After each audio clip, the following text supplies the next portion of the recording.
Every day, residents of Waco and the surrounding communities use thousands of gallons of water in their kitchens and bathrooms for cleaning and hygiene. But did you ever wonder what happens to that water and the materials that get cleaned, rinsed, or flushed away? They go to Mars. No, not that Mars. This Mars.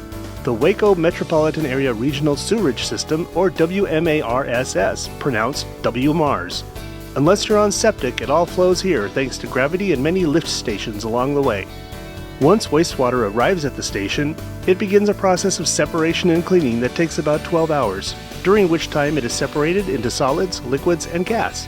When wastewater first arrives at WMARS, screens filter out large solids such as paper, fabric, plastic, and other trash that inadvertently ends up in the sewer system. WMARS employees have found some pretty strange things in this step, from clothing and toys to tools and even a tire. To this day, no one knows how a tire got flushed to arrive at the station.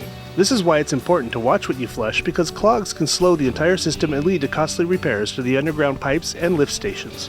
Trash filtered out in this step dries and is taken to the landfill. Keep in mind that our storm drains go directly to the lake and not to WMARS. Wastewater then flows into a large basin. Here, it is slowly moved by a conveyor system, allowing time for the heavier solids, such as organic materials, to sink to the bottom, and lighter materials, such as fats and oils, to float to the surface, where they are skimmed off and end up at the landfill. Wastewater may cycle through this step several times before moving on to the next phase, which is the aeration basin. Here, lots of hungry bacteria, encouraged by air pumped into the tank, feed on the waste product. The remaining solids clump up so they are easier to remove. From here, the solids are pumped to tanks called anaerobic digesters, where they percolate for a while along with waste received directly from some of the region's large industries. While solids move to the digesters, the water from the aeration basin moves to the final clarifier tanks, where most of the remaining solid material is filtered out. At this point, the water is nearly clear, and the final filtration step is the sand filter. Here, the last of the solids are removed. The water is then disinfected with chlorine, and then dechlorinated with sodium dioxide. This water, which is now suitable for farming and irrigation, but not drinking, is returned to the river where it goes to be used by the next metropolitan area downstream.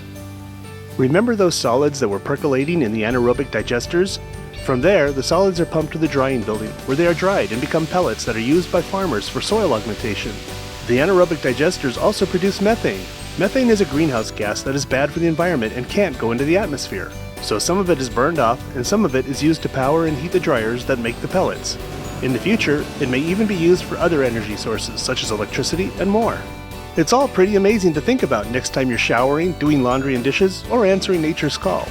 For more information on wastewater services in our area, visit WMARS.net.